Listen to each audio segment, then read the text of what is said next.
tous et bienvenue ici à Hong Kong, dans ma petite banlieue, tout à l'est de Hong Kong. Ici, on n'est que entre gens du coin, pas de touristes dans ce quartier. C'est d'ailleurs pour ça que j'ai pris l'hôtel ici. C'est moins cher qu'en ville, les chambres sont beaucoup plus grandes.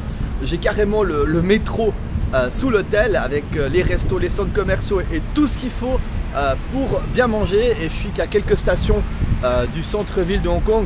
Et comme c'est une ville qui est multipolaire, avec plein de centralités, on peut pas dire qu'il y a un centre mais plusieurs centres, donc depuis ici je peux rayonner vraiment partout dans Hong Kong, ce qui est très pratique. Allez, je vous propose de me suivre aujourd'hui. Ce matin il a plu, mais à Hong Kong quand il pleut il y a toujours moyen de rester au sec. Il y a d'immenses centres reliés directement au métro, reliés entre elles, donc il y a un réseau souterrain qui est exceptionnel.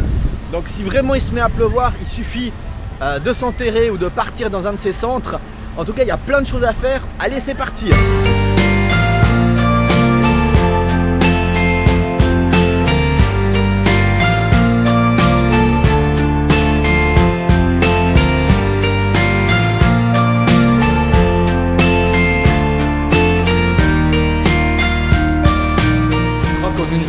Facilement parcourir 10 à 15 km dans ces immenses couloirs, ces passerelles qui permettent de passer d'un bâtiment à l'autre, d'une station à l'autre, d'un centre commercial à l'autre, d'un restaurant à l'autre.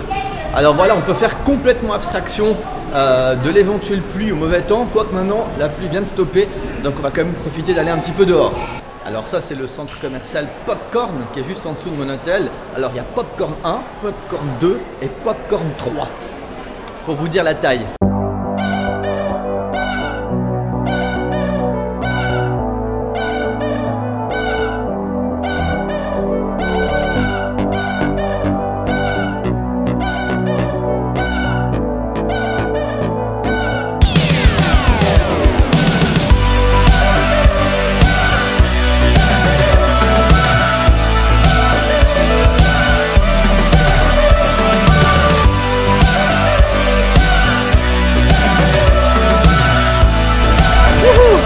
Après une demi-heure avec cette estafette, je me retrouve ici, plus au sud de Hong Kong. Je suis à Aberdeen. Il y a un petit port, il y a un marché aux poissons et pas mal d'habitations là autour. Je m'éloigne un peu du centre.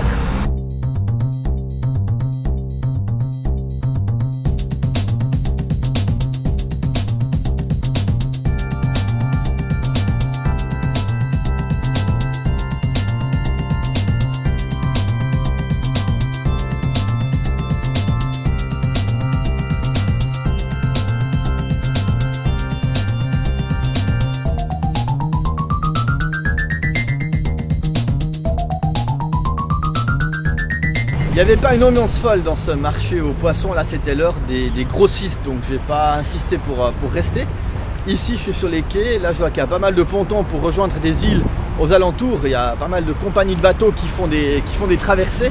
Et là il y a pas mal de personnes âgées qui traînent ici, qui passent leur temps sur ces espèces de jetées et de pontons ici en cette fin d'après-midi. Hello sunshine.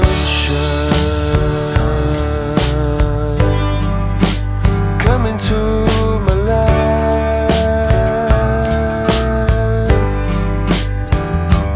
Hello sunshine, come into my life.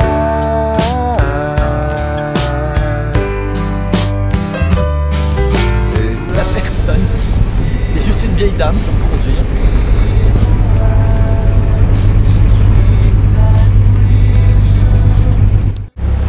À quel point l'âme d'un quartier et sa population peut changer en l'espace de quelques arrêts de métro ou de bus, que l'on soit à Kowloon, que l'on soit à Aberdeen ou dans la partie centrale de Hong Kong. On voit vraiment qu'il y a des contrastes très forts dans la population. Vous avez une Chine qui se rapproche beaucoup de la Chine populaire dans certaines banlieues et à l'extérieur, alors que le centre est très cosmopolite. Là j'ai la chance de voir de près le Jumbo Floating Restaurant, littéralement un restaurant flottant où on peut déguster d'excellents poissons et fruits de mer, ici en plein milieu de ce port. Il est desservi uniquement par bateau. Ce qui est incroyable, c'est le contraste social entre les tours. Certaines sont plutôt pour les gens de conditions modestes, d'autres destinées à la classe moyenne. Et carrément à côté, vous pouvez avoir une tour avec que des appartements de luxe à l'intérieur. Voilà, la vieille dame m'avait promis une demi-heure, on a eu 31 minutes, donc c'est très bien. Un petit tour sympathique ici de ce port. Sans pont version transport public pour 2,50 $ de Hong Kong. Vous faites la traversée, c'est quelques centimes quoi. Vu qu'il n'y a pas de pont à cet endroit, les gens sont obligés d'utiliser ce moyen de transport pour faire cette petite traversée qui dure 2 minutes.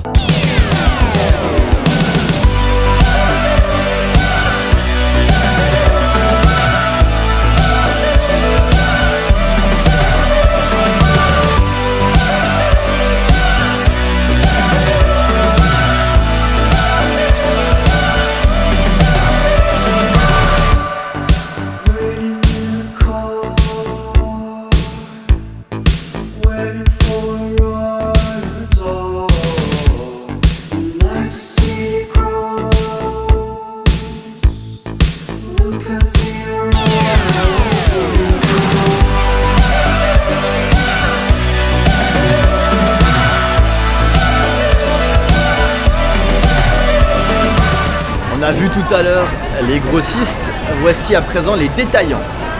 Et à l'étage, c'est carrément le restaurant. Ici, les gens dégustent les produits frais directement cuisinés.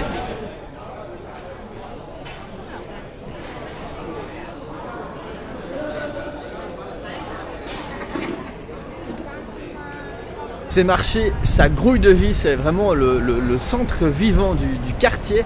C'est aussi intergénérationnel, tout le monde s'y donne rendez-vous pour acheter, faire ses petites courses de produits frais. Et comme vous l'avez vu à l'étage, déguster ça entre amis ou en famille, comme dans un restaurant. En tout cas, je trouve ça merveilleux et ça vaut la peine d'aller voir. J'ai croisé 0 touriste ici. Ici, on a carrément construit le métro dans la colline. Et vu qu'il y a un quartier qui est posé sur la colline, mais aussi de part et d'autre, on a fait des galeries pour passer depuis la station jusqu'aux quartiers latéraux. On vous annonce 5 minutes de marche. Bon, pour moi, ça serait un petit peu plus court, mais c'est très pratique parce qu'avec une station de métro, on irrigue carrément une petite ville.